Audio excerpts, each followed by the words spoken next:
good friend Lee Roland is here. Lee, how you doing today, sir? Doing well. Man, Glad to be here. how long have we known each other now? Ooh, I was thinking the city center is going on close to 10 years, so I'm guessing somewhere around 15 for us. It had to have been, yeah, because we did know. Yeah, because I used to, when I was a pastor at Victory, Yeah.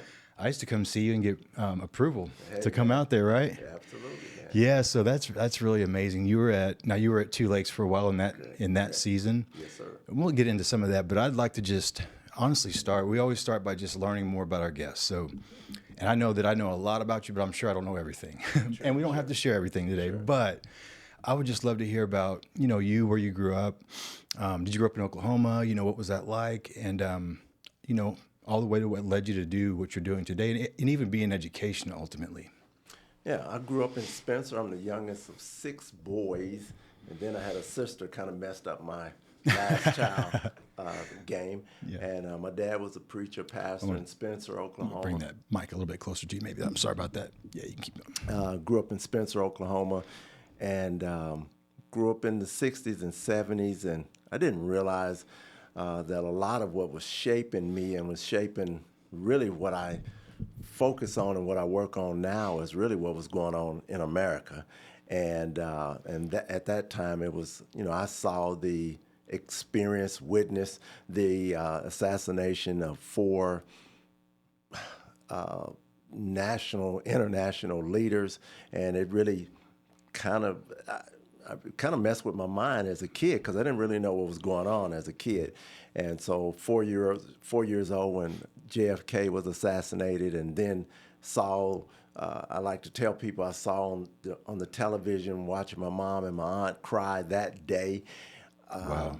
They were shaken up, and then they panned areas in the South, areas in Oklahoma City and Texas where people were just distraught. They were crying, they were emotional.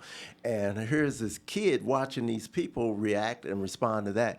And then they showed people in the South that were actually celebrating. And so I was just trying to process all of that, process those other assassinations, and then the civil rights struggle and whatnot, and then realize a lot of it had something to do with me and what was being denied to people like me or made available and whatnot through education and housing and whatnot. And I didn't realize how much that was shaping me to really have empathy and concern for kids and their well-being.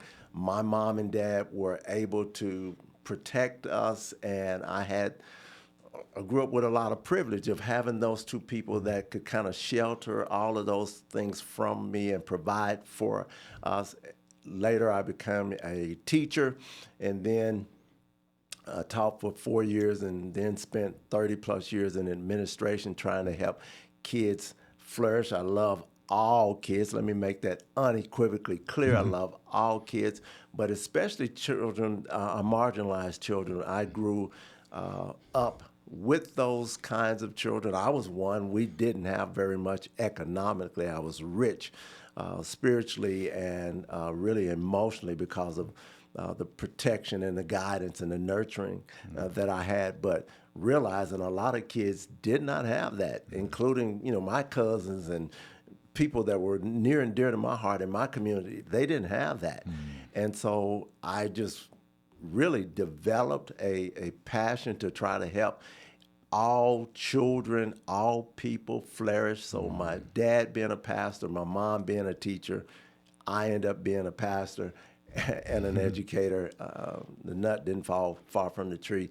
That's the abbreviated version of who Lee Roland is. Well, that's a lot, and that says a lot. You know what I mean? I can completely see through your experience how that's the same thing that happened to me. Okay. I experienced a lot of things growing up and saw a lot of things that were confusing that caused me to be angry about various things. Unfortunately, I went a different route. Okay. And you know my route that I went, Yeah. but then I came back, and again I revisited those things inside me. Absolutely. And it was like I really believe that our experiences are what guide our decisions when it comes to positive change. Absolutely. Or anything that there's an injustice we see. For sure. And so it's something innate in us says justice needs to come somehow. Right. And that can happen through legislation and just honest human experiences and real conversations and all these different things. It doesn't have to be a curriculum. Right. You know, it can be just genuine one-on-one. And I know that you and I have always had conversations like that, and I just treasure those. So I really appreciate that breakdown, because maybe there's some people out there that are searching for their purpose right now. You know what I mean? Right. I know what that's like. You know, you're kind of wandering around like, what am I supposed to be doing? But when they hear that, it's like, oh, what have I experienced? And, you know, I've told a lot of my students that I work with, I say, you know, identify the point of pain in your life. Look it in the eyes, and that's your purpose. You know what I mean? You'll find your purpose in there somewhere. And you know what? You end up getting healed in the process. Right. And you also end up helping. Absolutely. And it's a win. So I don't know.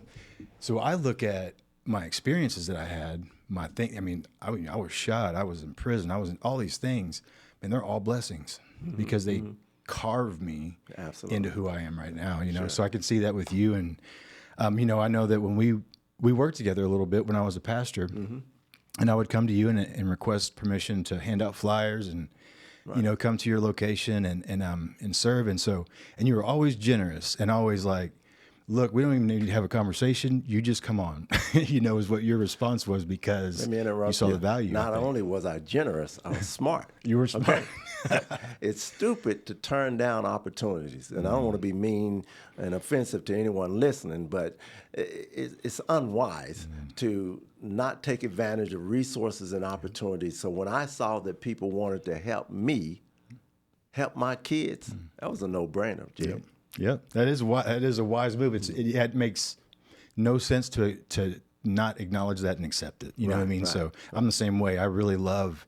I don't care what it is. I mean, there's times I get crazy phone calls about somebody across town wants to help with something. I'm like, all right, I'm gonna go show up and see what this opportunity is about, and at least check it out. Yeah. And some people just say talk to the hand. The last person I talked to, but we don't know which one is going to really be able to bless our ministry or bless our work. And so I just think it's unwise and foolish, if you would, not to at least inquire and look into it. And the thing is, you've met a friend along the way, absolutely, at the very least, which is probably the best asset we could attain in that situation. It's priceless. Well, that's great. So let's talk a little bit about Tulakes, because I think that you established a model.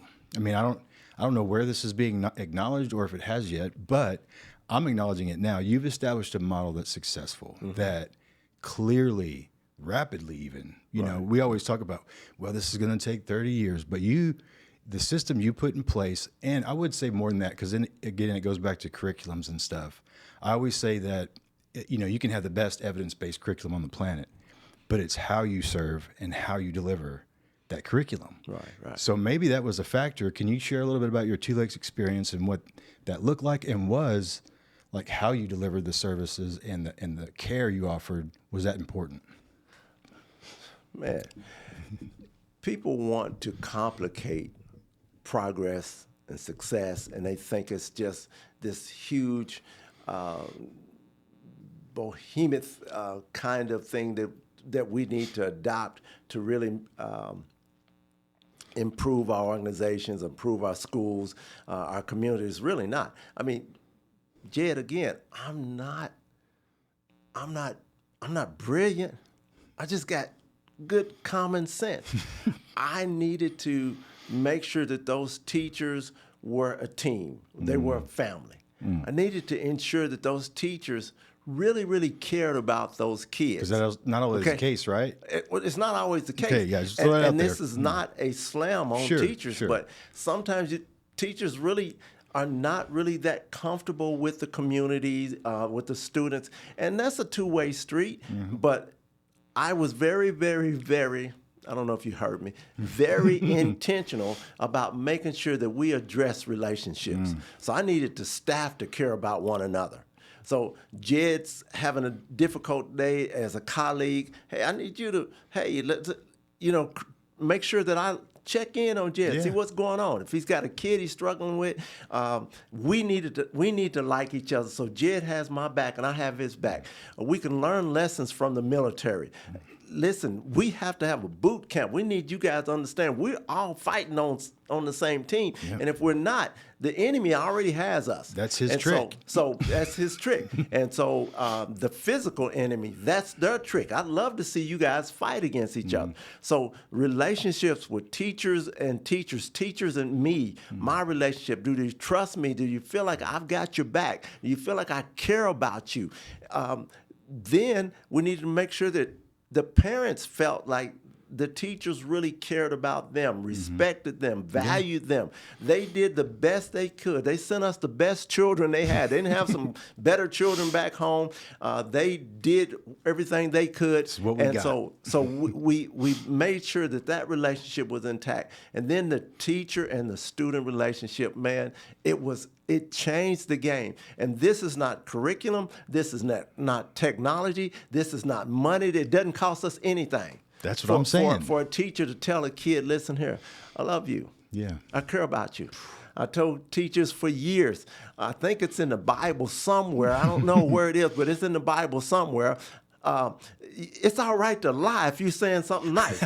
I mean, just Yeah. I'm with I don't you. really like this kid that much, but just say I like you. Say I love you, and we can speak it into existence. Yeah, before you know it, you do. Before you know it, you do. And what the teachers got in return was a child that loved and cared about them even more. So management issues became almost non-existent because the kid says, you care about me. We had to change the way we said things, the way we did things. Hey, behave. Don't do this in my class. But we had to get teachers really to have a different mindset to tell a kid, listen, behave because it'll benefit you, okay? And it'll help you. You're going to be successful. So the way we communicated those relationships, Jed, it made those things we were able to do quickly. And just simple things like if a kid wanted to come to school versus staying home. So we were able to get kids with a spirit and parents with a spirit. Hey, this kid wants to go to school every day. And so as we addressed attendance issues, achievement went up. As we addressed relationships, achievement went up. Wow. And so it was really, really pretty basic. The instructional part, the technical part, our teachers, we made sure that they learned that. But much of it was really attitude and relationships. Well, you're softening the palette, or you know what I'm saying? You're like clearing the canvas for the paint that needs to be applied. You know what I mean? It's like, okay, let's get all this management stuff out of the way. Let's get all these misconceptions we have about relationships. Let's get all these things out of the way so we can actually educate. Right. Because I can't imagine what that's like. I've never really thought through it fully, but I can't imagine what that's like to have a staff that's against each other and you, but you're still trying to serve these kids who are also against you just because it's by default. You're an adult, their kids are in school. How do you manage through that? And so obviously that was the route and that you chose, and it showed great success. So after that, like how many years of that run was there for you? Like how long did you get to administer in that situation, and how did it go? So the first year, again, I'm not the smartest tool in the shed, but I'm not a dummy. Come in and don't make a lot of changes. So I made as few changes as possible, implemented as few new things as possible, got to know my staff, got to know the community, the people around the community. So that a lot of that was really a learning process, a learning curve for me.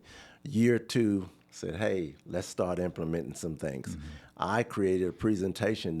My second year, I created a presentation that I've used, can't say all over the country because I haven't been all over the country, but beyond Oklahoma, I created a presentation called After the Doors Close, Teacher Attitude and Its Impact on Student Achievement. And so as the teachers came back the second year with Mr. Roland, they got this 2.5 presentation of this is what's going on with us, with our students, with economically, race, all of these things that probably that they'd never heard before. I talked to our teachers shared with them, introduced them to the Tulsa race riots now 25 years ago. People had never heard of it. They didn't know Nobody heard of anything that, about yeah. it. I actually knew something about it because we had some connection to, my family had some connections to the man that this thing started with and whatnot. But I shared that with our staff, our attitudes, our relationship. So in short, after year 2, I mean, our wings just started flapping and we started flying and then we started soaring. Things were completely different. Year one, or before I got there, about 120, 30 suspensions a year. About 120 or so students out of 600 were being retained per year. I mean, when I say retained, they Juvenile weren't. custody? No, Oh. they weren't going. They weren't promoted to the next grade. Oh, I see what they you're were saying, yeah. failing. I'm sorry. And whatnot. Teachers really didn't want to be there. A lot of them didn't want to be there. They didn't feel like they could be successful there and whatnot. Kids didn't want to be there. The turnover was incredible.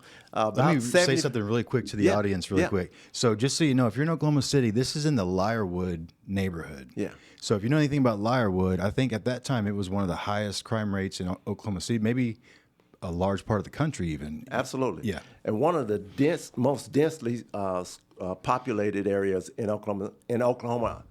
Totally. There was a community, a neighborhood in Tulsa that those two used to kind of volley between who had the highest population and whatnot, and just packed in a 1 square mile.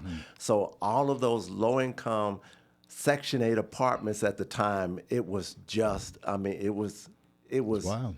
I'm telling you, it was really, really, really And it's toxic. kind of a slumlord situation over and there it too. really was. Yeah. It really was. So anyway, No. pick back up. I just wanted to make sure the audience knew what we were talking about. So again, after we do this training, and we had all of these, the school, in any way that you would measure it, was really failing. Okay, image, student success, you name it. We go from that to, in just a short amount of time, grades improving, test scores improving in just a short amount of time. And next thing you know, brother, our suspensions and whatnot were almost non-existent. And so over the last 2 years, we had 1 student suspended over the last 2 years. You won't hardly find that in a private Christian school because it was just not a place where kids wanted to come and misbehave. Those relationships, it was familial. It was like mom and dad or whatever. It was just a whole different ballgame. And so to answer your question one more time, that turned around very quickly to where teachers really felt confident, they felt supported, they felt that empowered, the whole 9 yards.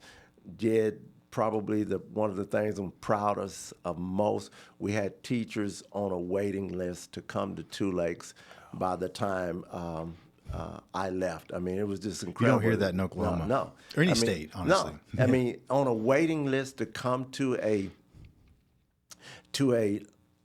school of this low income, and that's unheard of. Yeah. I mean, so we're super proud of that, to have staff members bring their teachers from Yukon, Edmond, Norman. I mean, they were bringing their biological children to this school to be educated, and it was just a tremendous feeling of confidence and just. Never were we cocky and think we were better than others, but you just made you feel good about the work that you were doing. No doubt. And so I'd like to hear, like, what was the response from the staff, from the teachers? Like how, because I'm sure I would have to say a little bit in the back of their head in the beginning, they're like, okay, let's see how this goes, and then it starts working. So what did you notice whenever your wings start flapping? Like, what did you notice whenever things start moving forward with the staff? So the the atmosphere went from kind of rainy, stormy weather in the school, just kind of like it's, gray sky, to really teachers just walking in there every morning, just saying, hi, hello, like they don't want to leave, wanting to do things together, wanting to hang out with the kids. And so the spirit was just, it goes from, again, damp to just really exciting and exhilarating almost every day. I'd like to share the story. Because our reputation had really became known for across the state and across the nation even, there was a group of professionals. They were in healthcare, education, law, policy, came to visit our school to see what was going on there. They came on a bus and they just went through our school and just took their time observing and seeing what was going on. They had a debriefing afterwards on a bus, and I got to hear the video of what was being said, and I got to see the video, and just incredibly positive things. I was like, man, this was awesome. I love this energy. I love these kids. I love how the teachers were interacting with the students, blah, blah, blah. And then one person said, and I'll never forget, just blessed my heart immensely. She said, this must be what school looks like in heaven. And I was like, oh, man, it just blessed me so much. So, again, it goes from dark to very, very bright and exciting. Yeah, that's good stuff. I can only imagine, it does make a difference. I've been researching language a lot, and I know language is like, it's interesting, but language is very powerful. Sure. Even the Bible says that life and death exist in the power of the tongue, but absolutely, how you use language can really damage or build up someone. And I think that our frustrations that we walk in with, our stuff, our baggage, our bias, our even unconscious bias we might have towards anybody, like somebody that walks funny versus somebody that's black or white. We bring all this stuff in, and man, it's just we can't get things accomplished because we have this tangled up frequency in our head that's not really getting the right message. And sure. And so when that positive attitude comes on the scene, and it's the dominant force, and it's no, this is what we're doing, right, changes everything. Absolutely. I walked into rooms like that where I've taken command and said, nope, we're not going to be negative about this. This is going to be positive. And guess what? It turned out great. No credit to me. That's just the principles that God has given us to operate within. And we should use that. We should encourage a life-giving atmosphere, not a damp, rainy atmosphere. So no credit to you, no credit to me, but we do have to lead out with it. And if not you, then who? Exactly. And so it needs to be someone that has the platform to influence and whatnot. It's very difficult to lead from the back. That's true. And things like that. So no, we don't want to take credit. I have to give God the glory, the credit, and but I had to make the space, make the atmosphere. I was instrumental in building that culture and letting those people grow and letting those people lead and things like that. And man, when I let them lead, when I let them, I showed faith in them. I showed confidence in them. They just blossom. And I think a lot of times, some leaders are afraid to do that. They're afraid to share power. They're afraid to be vulnerable. And that doesn't do anything for the growth and for the health of that organization. It guards our ego and everything else, but it doesn't do anything to help anybody else. Absolutely. That's so good. Yeah, I love that, and I think that it is simple. It's very simple, honestly. It really is. For some reason, it's hard to do, but it's simple. It's hard to do, but but it is simple. If we look at the biblical example, the greatest biblical example, if you would, Jesus Christ, that wasn't complicated stuff. No. It was hard. Yeah. It was hard, but it wasn't something sophisticated. You didn't need to memorize this, know this. And I've shared in training future leaders and whatnot, I've shared, it's not the technical things that's going to get you. It's not the technical thing that's going to get a pastor in trouble or a principal in trouble. It's not that. I mean, it's not the finances. It's not something. It's going to be your failure to lead, your failure to build relationships and trust. And it's those kinds of things that ultimately end up getting a pastor kicked out of a church or a principal demoted or leader. It's that. Can you build that relationship? I think sometimes, and I want to be very sensitive about this, sometimes we have leaders that are just out front, but people aren't following. And there's a true difference.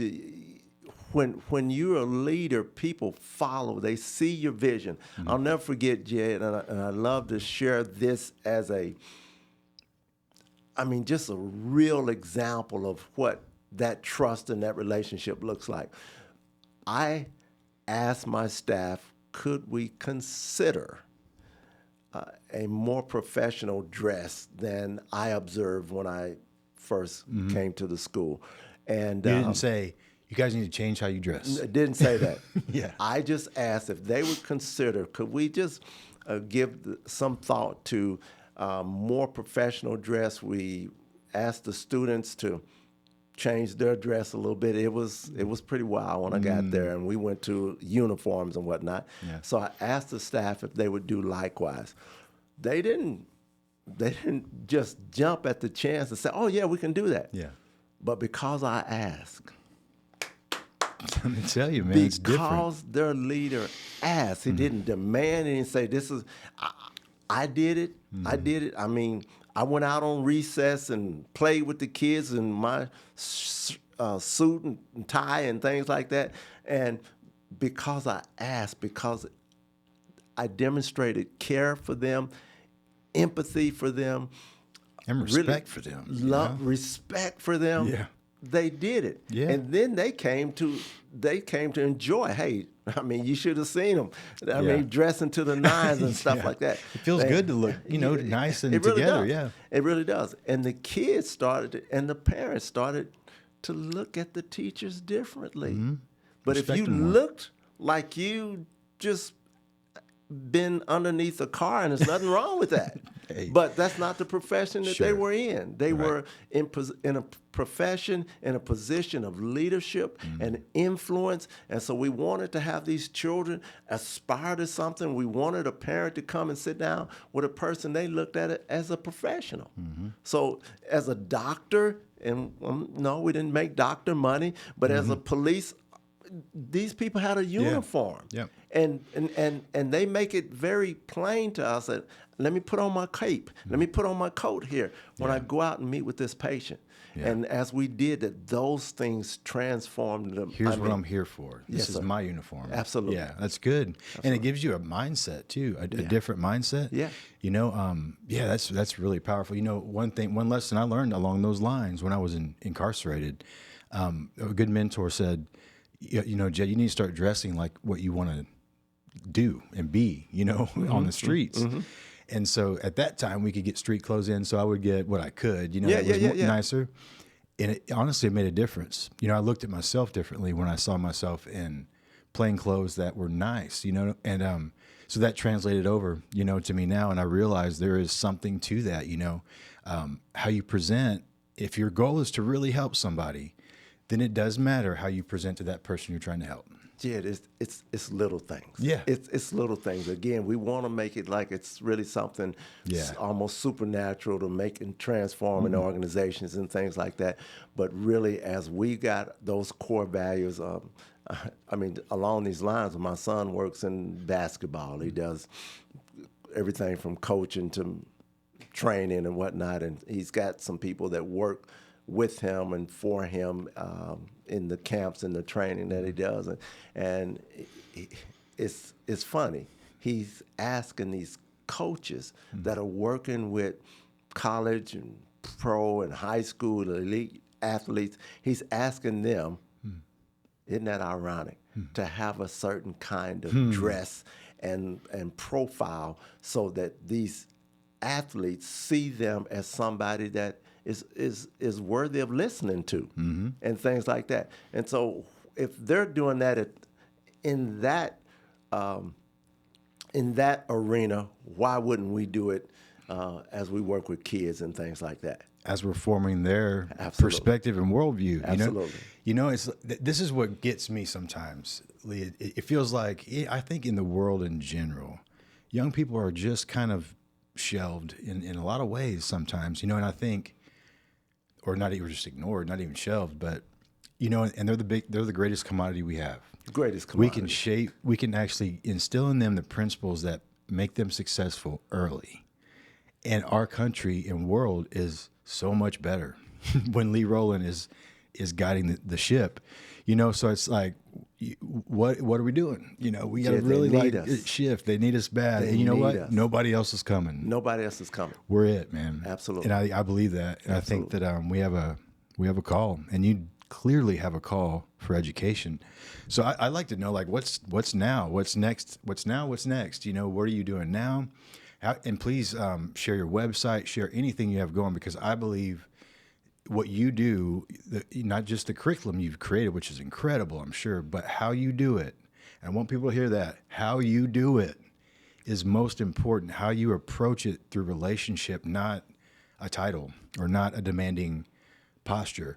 How you do it is really important. So where can they go to find that information out about you? Yeah, they can go to voyageconsulting.lee at voyageconsulting.co. They can see the website at voyageconsulting.co and see what it is that I do. But I work with schools, principals, churches, business leaders, you name it. How do we lead? Number one, how do we lead and help our organization to be successful, go from where it is to where we want to go. We want all of our organizations to be, I'm not trying to be a commercial, but we want all of our churches, all of our organizations, our schools to be like Starbucks, to be like Chick-fil-A. Those organizations are winning. They're successful. Consistent. The lines are around. It's consistent. All these people, that coffee, no disrespect, it can't be that great, that special, but it's always busy. So how do we help our organizations? So that's one of the things that I do, using that Tulakes model. And the other one is really how do we address unity and justice. And unfortunately, what a lot of people don't know is a lot of people inside of our organizations, in our churches, are really doing something I get on my soapbox about, and that is a lot of people go along to get along. And they are not really bringing all of themselves to the church, to the school, to the organization to help us win, because they don't feel safe. They don't feel valued. And so my training is especially about that. I'm passionate about it. We're going to have fun, but we're going to leave different than we came. We're going to understand that there's somebody over there that's quiet. There's somebody over there that feels unseen. And the first thing they do is they leave, or they're unawareingly to the leadership. They're unawarely really kind of sabotaging the team, because they're not bringing their full selves. And I can't tell you how many times this guy right here, who is fairly talkative and confident and all that, has sat quiet in the room because it didn't feel like they really want to hear me. They really don't understand me. And I've contributed to the lack of success. And if I did that, how much more the person that doesn't really have my voice, really doesn't have my personality, how much have they just sat quietly and not really brought all of themselves to the organization to help their team, help the organization win and be a success? That's good. We have to, every perspective is important. It is. It's really important. And, honestly, I can admit and be vulnerable and say that I've fallen in that category before. You know what I mean? I've kind of like been in a room before. I mean, not recently. It's, I'm just saying in general life, but it's not hard to do. That what do they call it? The not the tribe mentality, but the herd mentality kind of takes over, and you kind of go with what the general sentiment is. And a lot of times, that topic will never be brought up again for 5 years. And so you missed an opportunity to actually affect change potentially. I don't know if they would have received you, but at the least it would have planted a seed, you know? Yeah. I think that's really important. And I love that you can help give people some handles on how to like be confident and do that on some level, you know? I love it. Yeah. And it has to be intentional. Yeah, these things are not accidental. And again, we don't see these thriving corporations succeed accidentally. They have done their homework. I don't want to call out churches' names, but there are churches that, they've got one here, over there, over there, over there, because they built a model and they are very intentional. I love to share with people. I never forget my first time going to Disney World. I really, I was a grown man. I was just like, hey, this is not for me. Brother, they got something there for everybody. I know. And they've taken the time to figure it out, to like, how does everybody, red, yellow, black, and white, short, tall, skinny, fat, young, old, blind, any kind of need, they've created a place to where you want to be. It's a dream world. What if we took the time to do that for our schools, for our community? I think we could see crime go down. Right down the street at a school, the then, won't call his name, but the then police chief came to see me and said, how are you guys doing this at your school? And said, DA rather. He said, how are you guys doing it? And he looked at how we manage the kids, how we work with them. He said, wow, we could do the same thing with law enforcement. I said, absolutely, we could. Same thing. Relationships are the bridge that leads to restoration. Absolutely. It's relationships. I believe that, we're not God's plan B. We've been his plan A the whole time. He knew what was going to happen. Absolutely. He knew it was going to be all this stuff that went down. And he's like, all right, greater things will you do in my name now. Go. And so, like, what are we doing with our time? We got a little bit of time here. Let's get after it. And I think you're right. It can apply to everything because relationships, I feel like God wants us engaged in the most, with each other and people that don't come from the same background as us, that don't look like us, act, talk, whatever. We have to understand, even if you don't like that style, whatever that person has, you have to still understand they're that for a reason and they're valuable, to God and to everybody in their life. So it's like, we have to change our perspective on, okay, how is this affecting me? How is this da-da-da? What if we said, how can my impact in this world affect others positively? If we had that mindset versus all this other stuff, I think it'd change some things too. So anyway, we could preach all day here. All day. Lee, I appreciate you so much coming on the show. That's close to wrap, but I would like you to close with anything like you'd like to share in regard to the organization you run right now, or anything else. Please feel free to share. Real quickly, please reach out to me at lee@voyageconsulting.co. Let me share what I do. But if you don't reach out to me, just take this to heart, to mind. I think the world America is as divided as it's ever been. And I don't believe that's good for our children. I believe our children are a lot of us will be gone. We won't be around here very much longer. I want us to leave our children a better world than we were born into. And people my age, things weren't real nice. They weren't real good. The world I was born into, I think we're arguably leaving kids a worse world. I think we need to change. I think we need to understand that really being a Christian, being the Oklahoma standard is really about loving and caring for others more than it is anything else. It's not a political thing. It's not a race thing. It really is a justice thing. 100%. I love that. And man, so many great nuggets and insight from you today, Lee, and I really appreciate you. Thank you for please, having me. if you're watching today, you've gotten some great information and it goes further. I really would love for you to go to that website. Maybe you have a business, organization. I don't know what you have. If you're leading this curriculum, this program, can benefit you greatly. So thanks again, Lee. Thank Please you. come back to the show. We love having you. Love to. And Love to. hey, guys, join us again next week. We appreciate you coming.